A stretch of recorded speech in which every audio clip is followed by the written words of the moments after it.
Donald Trump. Attendez, Flash News. Flash News, info, Trump.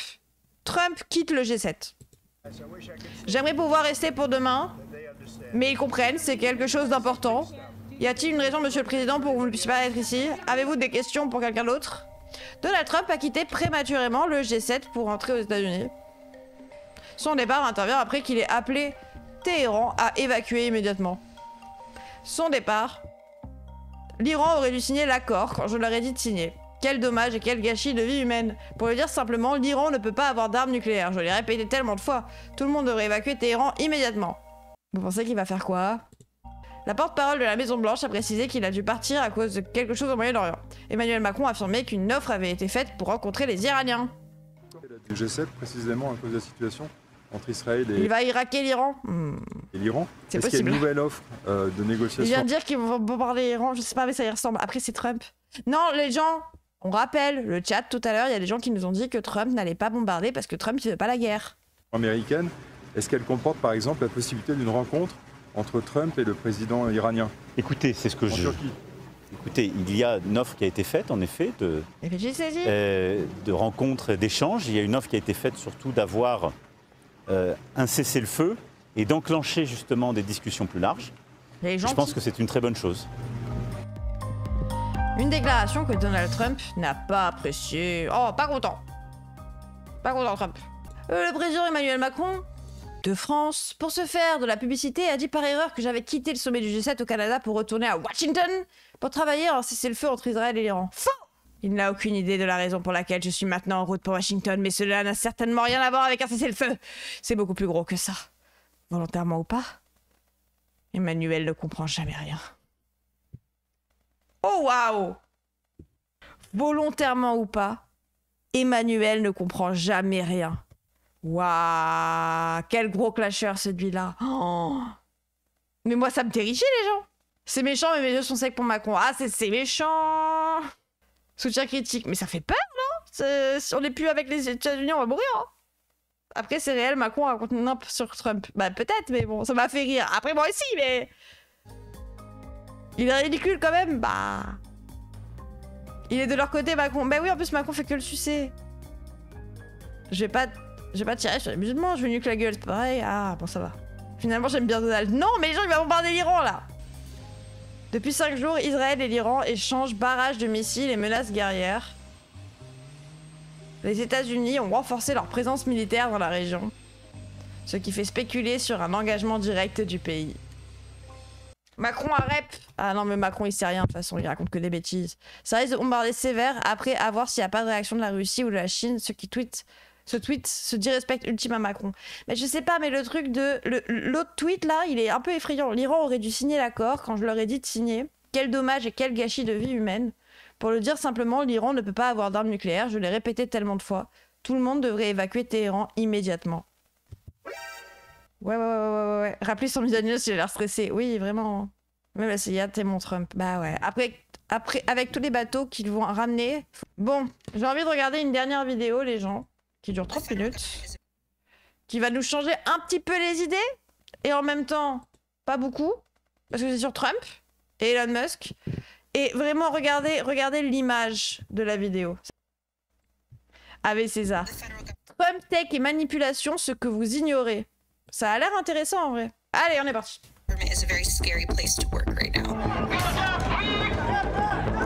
Et si on pense que tout ça, c'est une histoire d'Américains débiles qui votent pour Trump parce qu'ils sont vraiment trop cons, ces Américains. Ils sont manipulés. Oula!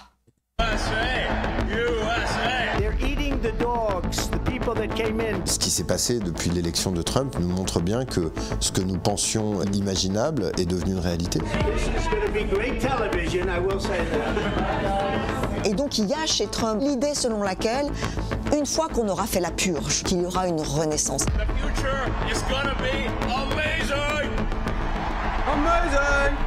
Attendez, il faut toujours se rappeler. Hein.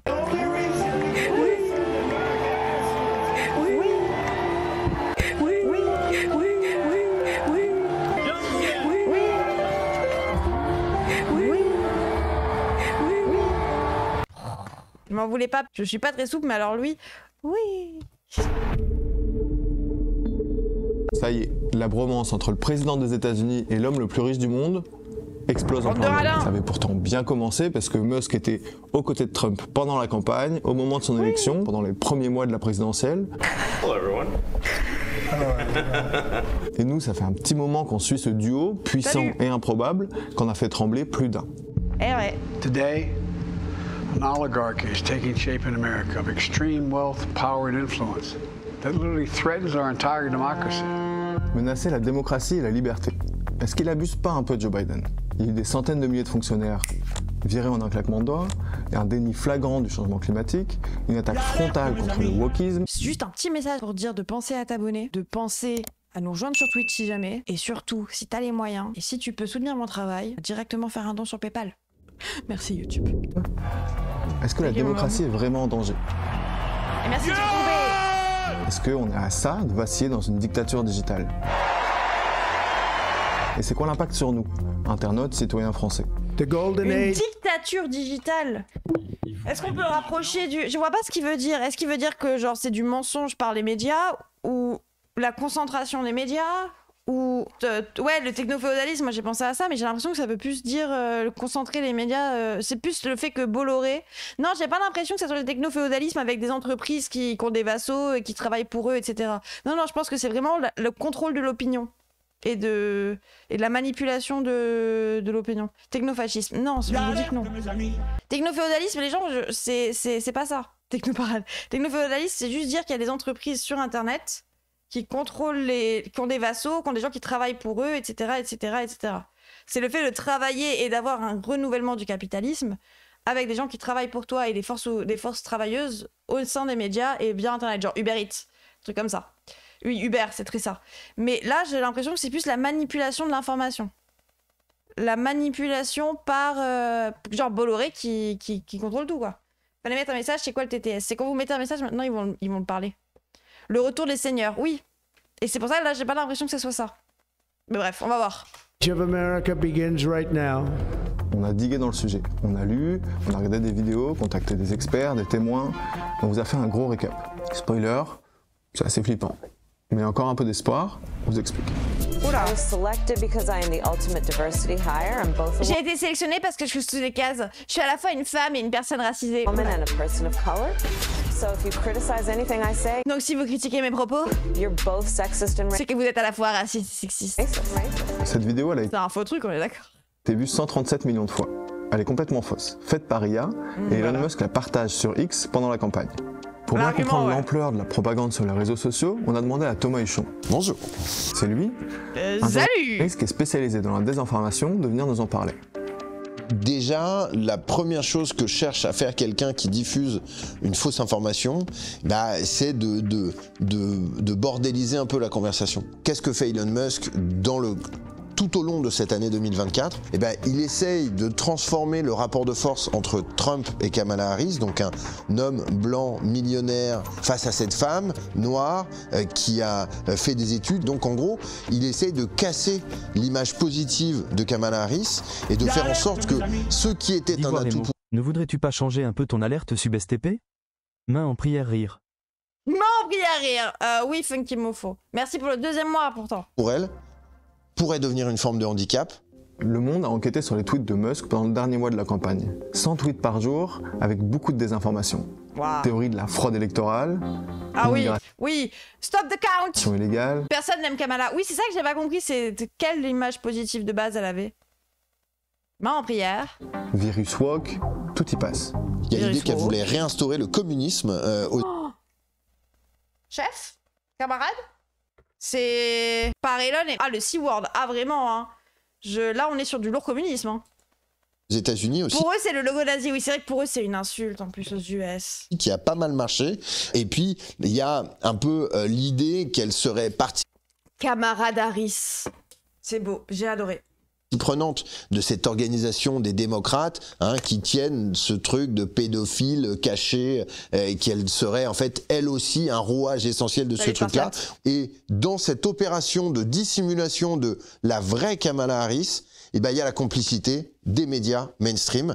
Et du coup là, on commence à poser la deuxième brique hein, de la narration complotiste. Et au bout d'un moment, ça commence à faire un peu boule de neige, quoi. La faute à qui? Qui c'est qui a libéralisé tous les médias? Il faut pas libéraliser. Les néolibéraux ont libéralisé tous les médias. Et la libération de tous les médias fait que les multimilliardaires peuvent les acheter. Les multimilliardaires sont des fascistes, bien souvent, parce que comment tu t'enrichis sur le dos des autres si t'es pas un facho, souvent, hein, et comment t'exploites les pays du Sud sans les détester. Et voilà. La libéralisation crée la montée du fascisme. Et les médias, après, sont contrôlés par vos opposants. C'est fou, hein. Ah ouais, mais Elon Musk, c'est vraiment le mec banquette du fond du siège, au milieu du bus, le fou du bus en chef. C'est vrai, ça. 6 mois après avoir dit que les démocrates étaient pédos, Musk disait que Trump était dans les fichiers de Epstein. Non. X, c'est devenu le mégaphone des républicains. Doublé. Le partage Merci, Chabit, pour les 300 000. de ceux de Musk, triplé. En gros, l'homme le plus riche du monde s'est confectionné une jolie machine de propagande. L'ambiance globale, vous devez commencer à voir, depuis qu'il a racheté la plateforme, une augmentation de 50% des contenus haineux, avec de moins en moins de modération. The ones pushing the lies and propaganda, we're going after them. Pour la blague, ceux qui colportent des mensonges et de la propagande, on va les choper. Mais frérot, c'est assez mon ref. Genre, on vient de voir une vidéo de Kamala Harris qui dit... Waouh, on vient de voir Kamala Harris en mode communisme. Ils font régner une ambiance... Bref, le plus gros CSC de la planète, ah bah ça.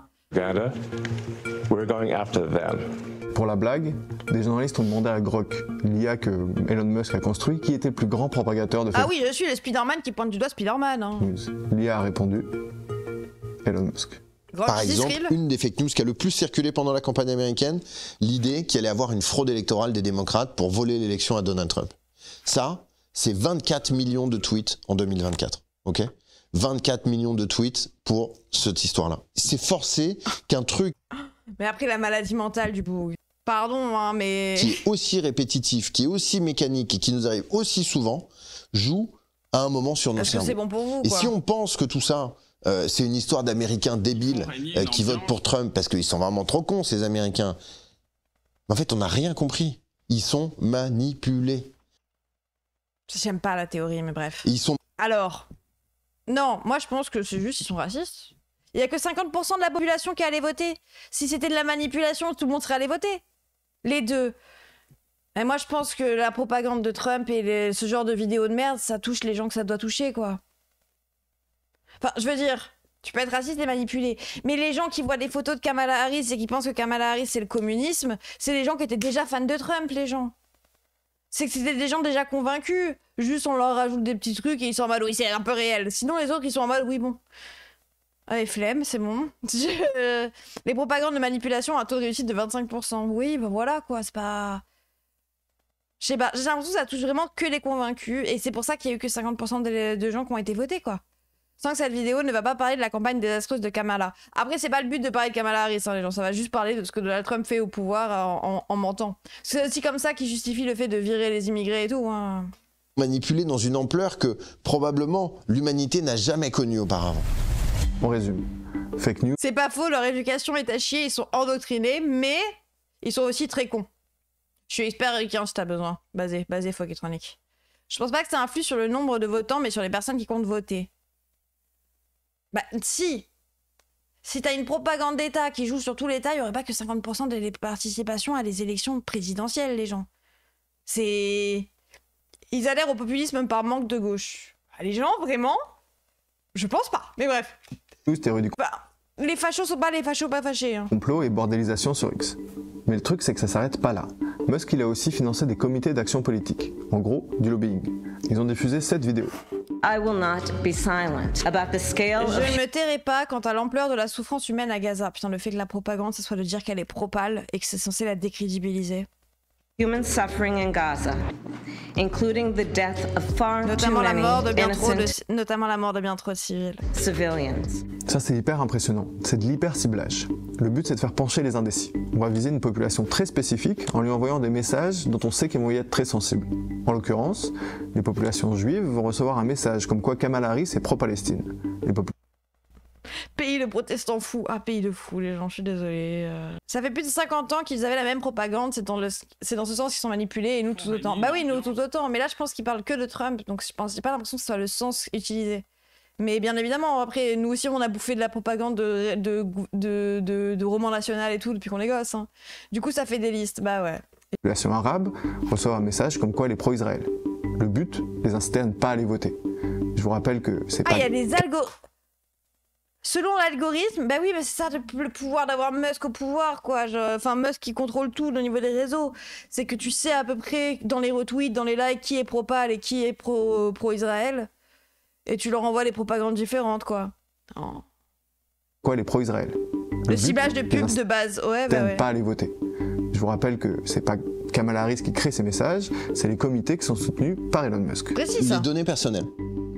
En fait, ça change la manière de faire de la politique. Ce qui permet à une surprise, le big data peut être utilisé à des fins politiques. Ah non, pas une politique non. De définir sa stratégie, c'est sa compréhension de l'univers électoral.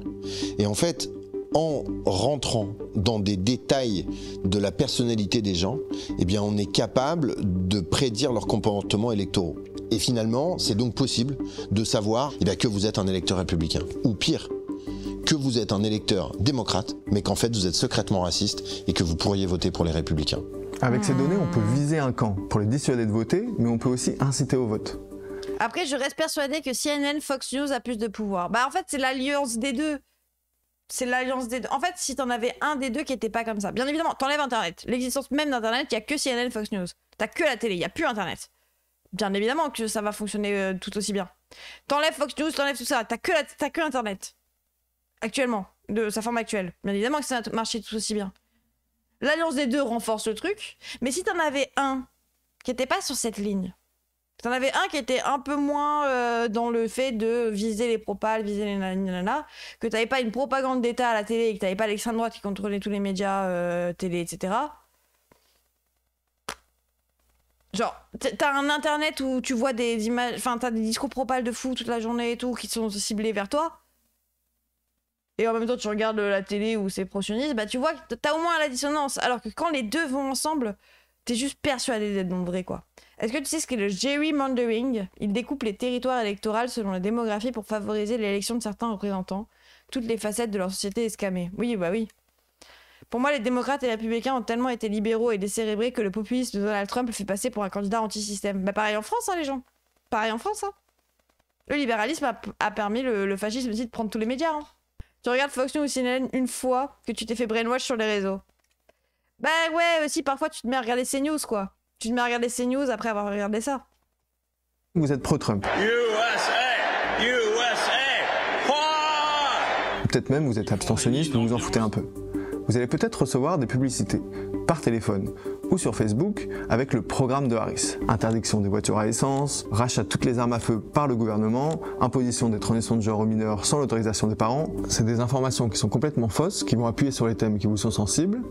Et du coup, bah, vu que vous aimez bien votre gun, vous allez voter pour être sûr que ça passe pas.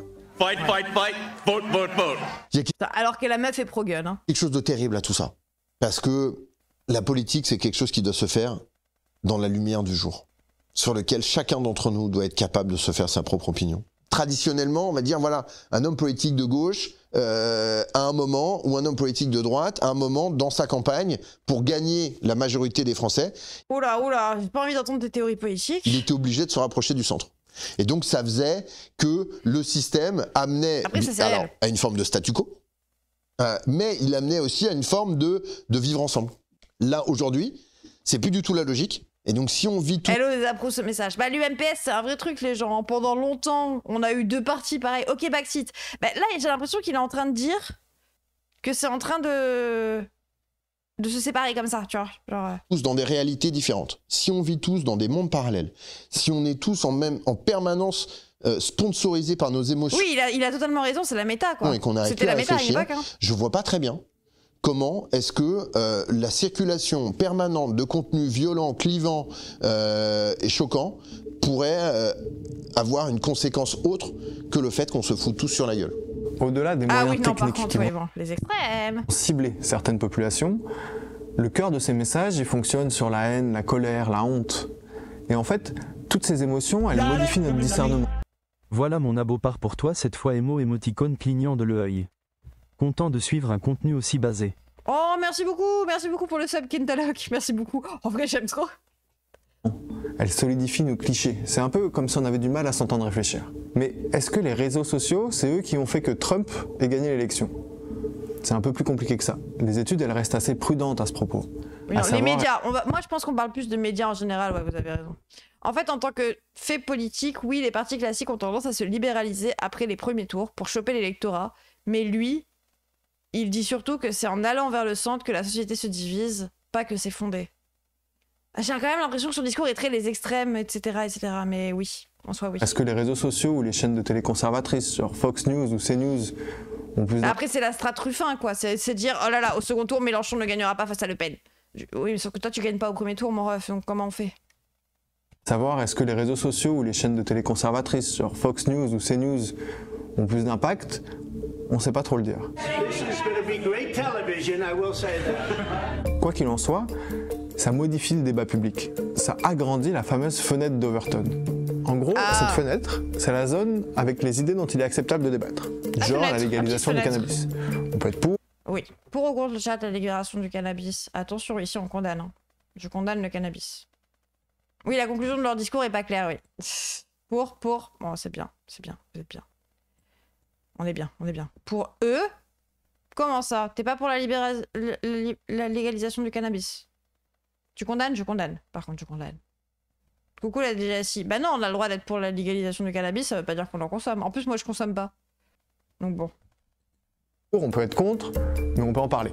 En dehors de cette fenêtre, il y a des idées qui sont jugées si c'est antisémite, je condamne. Là, oui, par contre. Ou intolérables. Genre le travail des enfants. Il n'y a pas de débat sur le sujet. Mais, à force d'entendre des idées extrêmes quotidiennement, en fait, on commence à accepter d'en débattre en société et on les normalise petit à petit. They're eating the dogs, the people that came in. They're eating the dogs, they're eating the cats. Eating the cats. Plus on entend des dingueries, moins elles nous paraissent dingues.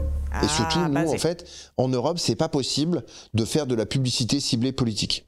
C'est possible de... En vrai, ça, c'est la strate partout et ça m'énerve parce qu'on le voit en plus.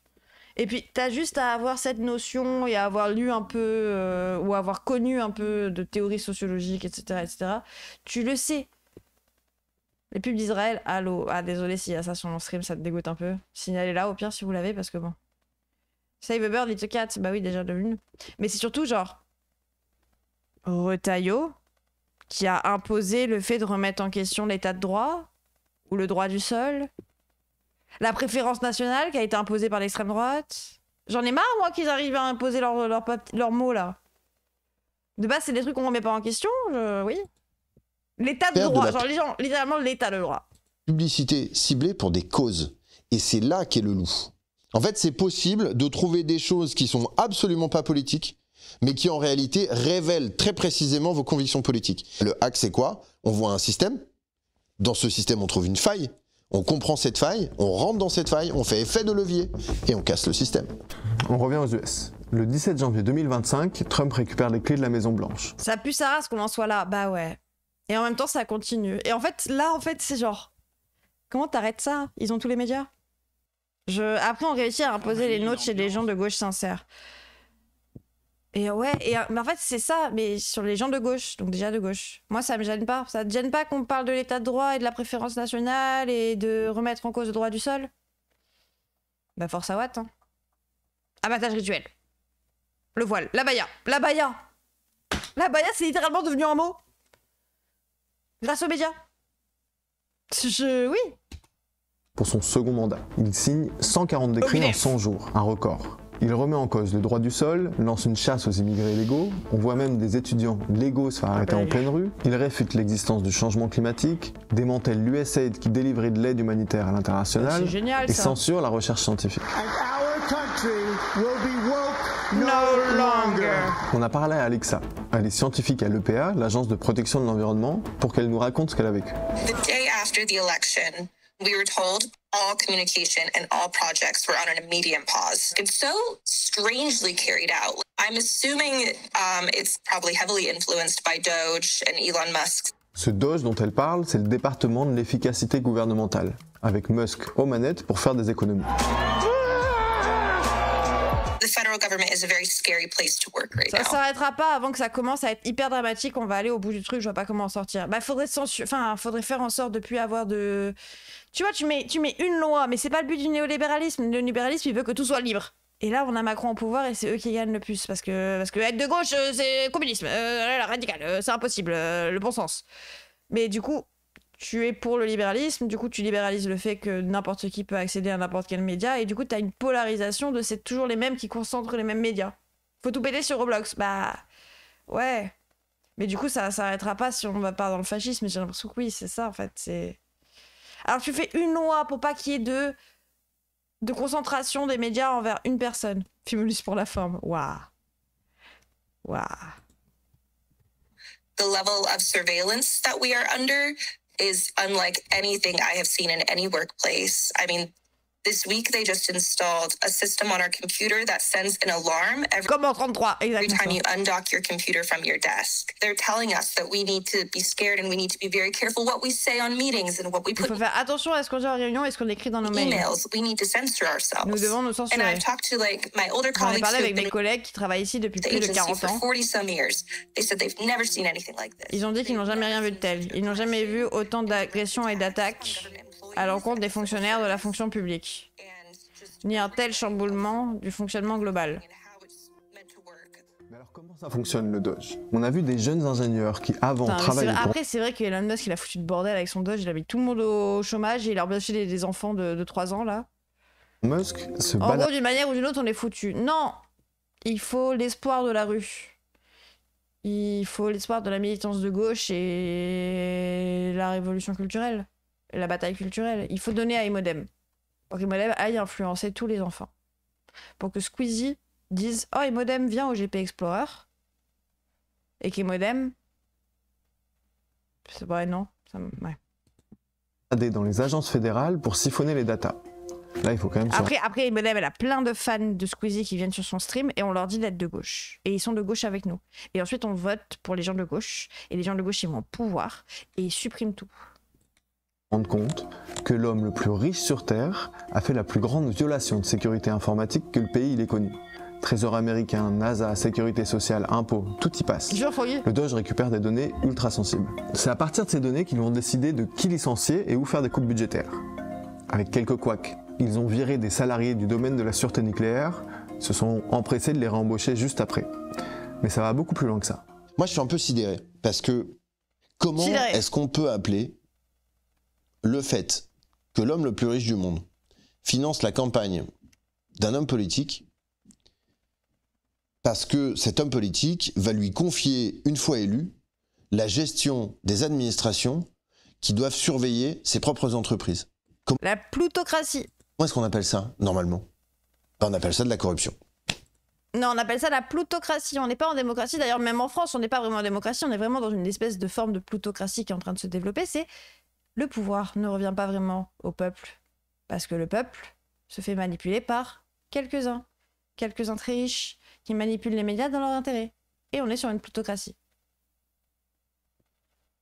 Le chien de Mickey, non. Quoique le chien de Mickey, il a peut-être aussi tous les pouvoirs. Mais j'aime bien ce terme de plutocratie qui explique vraiment à quel point certains concentrent le pouvoir et c'est eux qui ont vraiment le pouvoir d'influencer sur les élections et sur qui va être président, puisque en achetant tous les médias, ils diffusent des idées qui façonnent l'idéologie des gens et qui façonnent leur vote. Et le fait de voir beaucoup plus le FN et de beaucoup plus le RL et d'imposer leurs termes fait la démocratie du pays. La corruption indique que c'était une bonne idée à la base. Après, c'est juste plus visible. Là, c'est pas seulement ses potes, c'est directement lui. Ouais. Le chien de Mickey, ouais.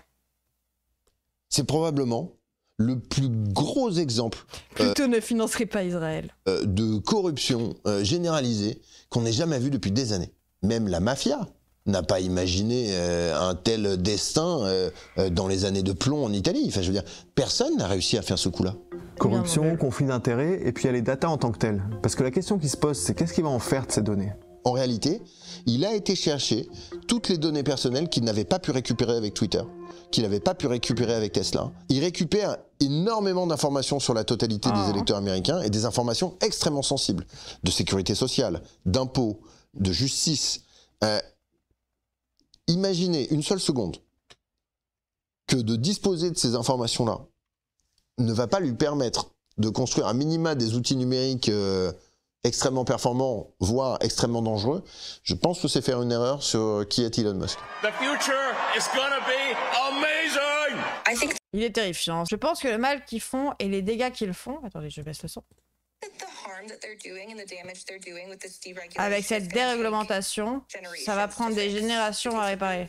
Ça demande énormément de temps d'adopter une loi et de créer une nouvelle réglementation. Nous allons voir de plus en plus de plaintes selon lesquelles l'accès à l'éducation et au programme ne sera pas possible pour les personnes racisées, les personnes à faible revenu ou vivant à la campagne, parce que notre programme se focalisait sur ça. Je pense que nous allons voir une augmentation des répercussions environnementales comme le saturnisme. Nous remarquerons qu'il y aura une baisse de la qualité de l'air et de l'eau. Nous intervenons en cas d'urgence. Les incendies à Los Angeles, l'agence de protection de l'environnement s'en est occupée. Donc je pense que nous verrons des interventions plus lentes en réaction à ça. Et honnêtement, nous verrons davantage de vies perdues, malheureusement, parce que nous ne serons plus là pour les protéger. Je suis désolée, mais elle a raison un peu. Pour une meuf du USA. Mais j'ai un problème avec ce terme, il est trop mince par rapport à ça. Ça veut dire, c'est vrai que plutocratie, c'est mignon. Mais elle a raison, en fait, c'est que même si l'extrême droite est contre tous les services publics et fait du... Les saturnistes, c'est l'intoxication en plomb. Ok. Nickel, Arthur. C'est ce truc de... Oui, en fait, à partir du moment où tu casses les services publics, il y aura des morts. Parce que qui va s'occuper de des catastrophes? Qui va s'occuper de l'année? Qui va s'occuper de régler les inégalités en faisant accès à ce que les gens qui sont loin puissent avoir quand même accès à l'école, en mettant des bus scolaires, en mettant je sais pas quoi. Genre, oui. Enfin. Oui, c'est le but, hein, le capitalisme et le bien humain, on s'en fout un peu, quoi. Genre. Tu casses, tu répares! Bon, une fois qu'on a dit tout ça, on peut quand même se poser la question, est-ce que ça marche? Est-ce que ça permet de faire les économies annoncées? Pas tant. Our goal is to reduce the waste and fraud by $4 billion a day, every day, 7 days a week. And so far we are succeeding. Musk avait annoncé 1000 milliards d'économies sur les 6750 du budget fédéral. Résultat, 175 milliards d'économies et encore, le chiffre serait gonflé selon le New York Times. Et puis le truc qui est hyper fort, c'est qu'ils ont réussi à renverser le discours. Ils s'immiscent dans les institutions, volent masse de données, font des coupes budgétaires au doigt levé, et selon eux, la fraude, elle vient de l'État. We found fraud and abuse. D'ailleurs, on a la même chose avec faire plus de discours sur la fraude sociale et sur la fraude fiscale, quoi. En mode, la fraude, c'est le problème, c'est que c'est des infos, c'est des choses qu'on offre qui s'en vont. C'est des choses qu'on donne aux gens et les assister, le RSA. Ah, tu veux une école, tu la construis. Allez hop. I think one of the biggest sources of fraud in the world is government-funded, non-governmental organizations. Mais alors attendez, d'où il vient ce rapprochement entre tech et politique? Parce que, a priori, la Silicon Valley, c'est plutôt des étudiants prépubères dans des... Tout est politique. Ah bah la politique! Écoute! Garage, du LSD, c'est plutôt progressiste à première vue. Mais en fait, c'est aussi le lieu de pensée d'un projet assez radical. Il y a des milliardaires de la tech, pas tous, qui ont un projet politique hyper précis. C'est les libertariens. Un courant de pensée qui pense que la liberté individuelle prime sur toute entrave de l'État. Et là, on a fait appel à un peu de renfort. Elle est prof à Sciences Po, elle est chercheuse associée à Harvard, elle est historienne et américaniste, c'est Sylvie Laurent. Bonjour. Et on l'a appelée pour qu'elle nous définisse un peu plus clairement ce que c'est que le libertarianisme. Chez les libertariens... Libertarien, c'est un cosplay facho. Dans le libertarien, c'est un fouet là. Il y a l'idée que, naturellement, une élite des meilleurs doit pouvoir imposer son autorité et sa supériorité sur le reste des hommes. Il faut bien comprendre que pour eux, l'idée de redistribution, de régulation ou de devoir vis-à-vis de la collectivité, c'est une fausse vertu. C'est quelque chose qui a perdu les sociétés parce que ça ramollit, ça efféminise et ça entrave l'initiative. Ils ont véritablement l'idée... J'ai vu une interview d'elle sur le colonialisme et de comment le capitalisme c'est du colonialisme et qui fait la parallèle entre colonialisme et capitalisme, qui est super intéressante sur Blast. Elle est trop cool, Sylvie Laurent. Bah j'ai bien aimé en tout cas. Si vous lisez Ils sont pour la liberté, mais il faut interdire les personnes trans, il faut interdire l'immigration, il faut interdire... Oui. Ils sont pour la liberté, mais aucun service public, mais il faut la police. Bizarre.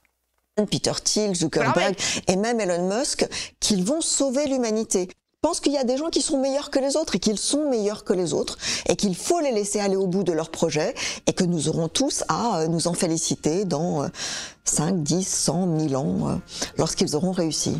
Donc là, nouveau personnage. Ladies and gentlemen, please join me in welcoming Mr. Peter Thiel. Un tonnerre d'applaudissements pour Monsieur Peter Thiel. C'est quel riche lui? C'est celui qui a OpenIA là? Qui a ChatGPT? Un entrepreneur de la tech et libertarien assumé.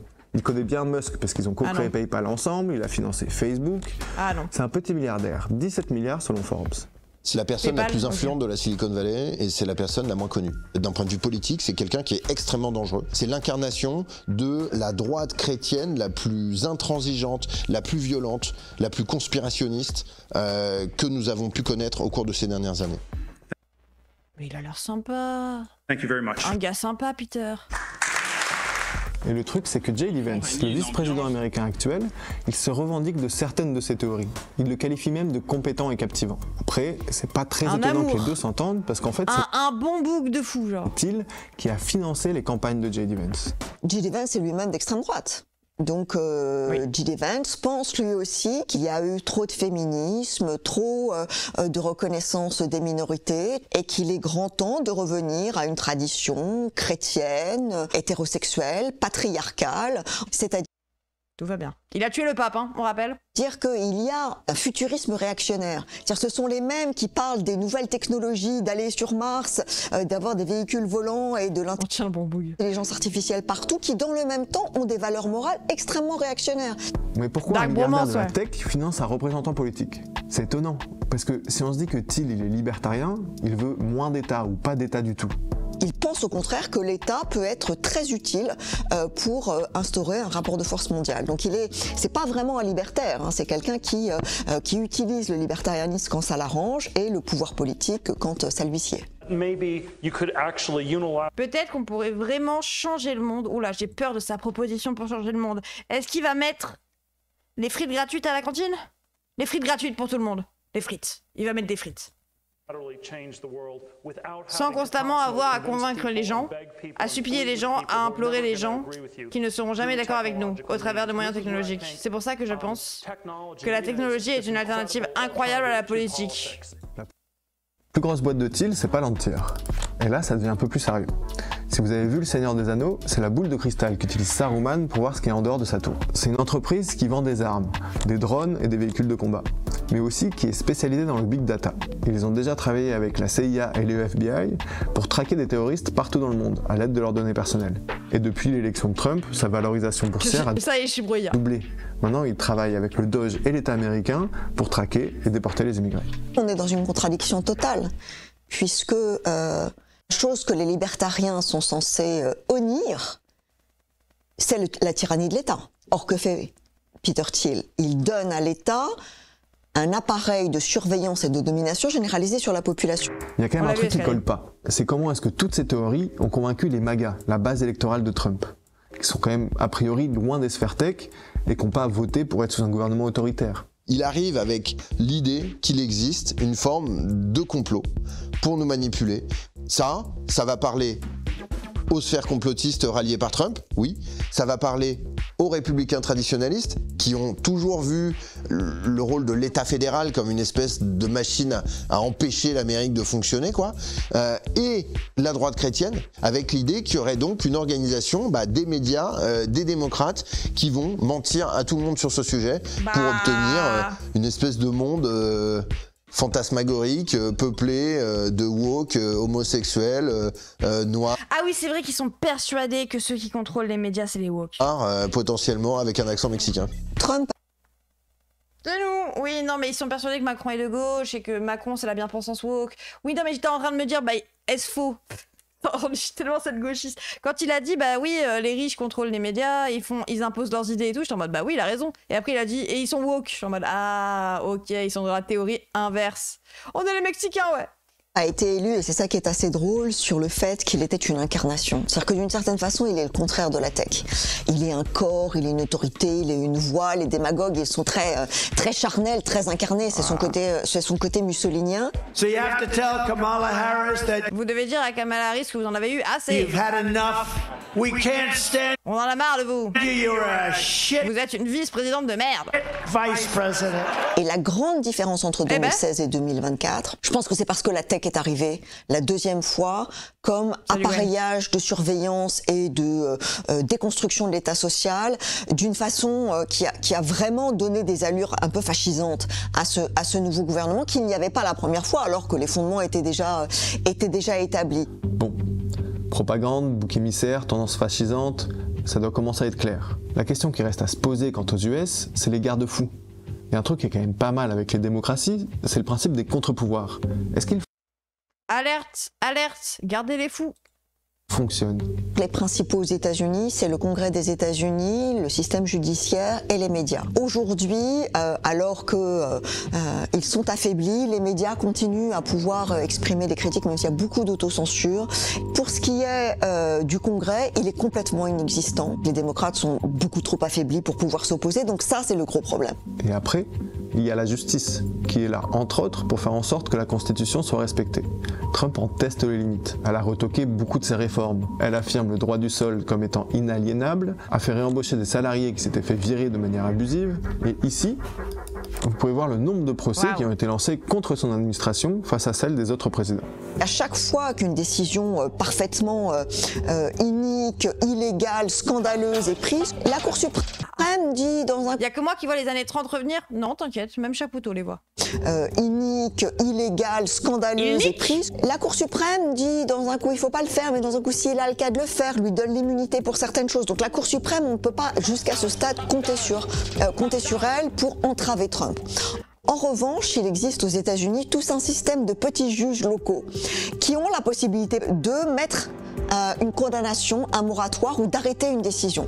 Il reste aussi le fait que Trump est de moins en moins populaire depuis l'élection, notamment parce que les prix augmentent. Vous avez peut-être vu passer l'eggflation, le moment où les œufs sont devenus un peu un produit de luxe. Et c'est peut-être ça la limite du système. Bon, et dans tout ça, quel est l'impact sur nous, Européens et Français? Est-ce qu'on va voir un Doge chez nous? Est-ce que le gouvernement européen a un rôle à jouer? On voit bien que l'Union européenne est un énorme problème pour la tech et pour la Silicon Valley. Ils s'attaquent en permanence à l'Union européenne, donc ils vont soutenir des partis politiques en Europe qui vont casser les lois européennes, ou alors ils vont financer des lobbies qui vont lutter contre ces lois. Mais en l'occurrence, quelle est la seule institution aujourd'hui qui lutte contre les GAFA? C'est l'Union européenne. Le problème, c'est que cette attitude du président de la première puissance mondiale, elle peut en inspirer d'autres en Europe. En l'occurrence, Jordan Bardella veut s'inspirer du Doge pour créer un ministère. Et nous, qu'est-ce qu'on peut faire? Déjà comprendre la stratégie de communication qui est à l'œuvre. Avec tout ce qu'on vous raconte depuis le début de la vidéo, vous devez commencer à capter. En gros, il faut que vous gardiez un esprit critique sur tout ce que vous voyez sur les réseaux sociaux et ailleurs. Quelle que soit votre opinion politique, si vous vous informez sur un réseau social, vous allez être radicalisé dans vos propres opinions. On va vous faire monter en température. Et donc, il y a peut-être un truc à faire, c'est de multiplier les sources d'informations. Et quand je dis multiplier les sources d'informations, ça veut pas dire s'abonner à Libé et au Figaro sur TikTok. Parce qu'on pourrait se dire que ça suffirait. Le truc, c'est qu'il faut sortir du tout numérique. Non, il faut s'abonner à Serfia. Parler avec des vrais gens. Et les médias mainstream. Non, il faut regarder CNews et BFM. Il faut regarder les deux. Aller dans des conférences, acheter des journaux, regarder la télé, écouter la radio, écouter des podcasts, mais ne restez pas sur une seule source d'information. Et s'il vous plaît, arrêtez de croire qu'un seul réseau social peut vous donner la réalité et la complexité magnifique du monde dans lequel nous vivons. Le fait que ça devrait être évident, qu'on ne devrait pas être obligé de le rappeler aux gens. Oui, au moins abonne-toi à 3 comptes Twitter différents, quoi. Complètement délu. Après, oui, c'est complètement délu sur le fait que les médias répètent souvent le même truc et qu'il faut juste un esprit... Il faut venir sur le stream des modems. Pourquoi il dit pas venez sur le stream des modems? Elle va vous débunker les news. On parle d'œuf ici maintenant? On est sur Mastodon? Est-ce que vous savez ce que c'est 3FR, 2FR, 1FR? Ça me donne faim, t'as dit le mot œuf. La vidéo a du retard, vraiment, ça aurait dû sortir il y a 5-6 mois. Ça serait bien de s'intéresser à ce que va devenir Doge et comment Trump va faire son offensive sans Trump. Sans Musk, tu veux dire? Oui, en soi, oui. Hein. Ou même ce qu'il en a fait, ce qui a été fait depuis qu'il est au pouvoir, surtout. pour finir cette vidéo, ce tweet, il est pas mal. Je suis abonné au stream démo qu'Ali Alex, c'est bon du coup, c'est bien. Musk nous dit quand même que sans lui, Trump n'aurait jamais été élu. Cette affirmation, elle est impossible à vérifier, mais elle n'est pas anodine. On parle de plus en plus de technofascisme pour désigner cette période. Et c'est le temps qui va nous dire si cette expression, elle est appropriée. Quoi qu'il en soit, la tech n'aura sûrement jamais été aussi politique.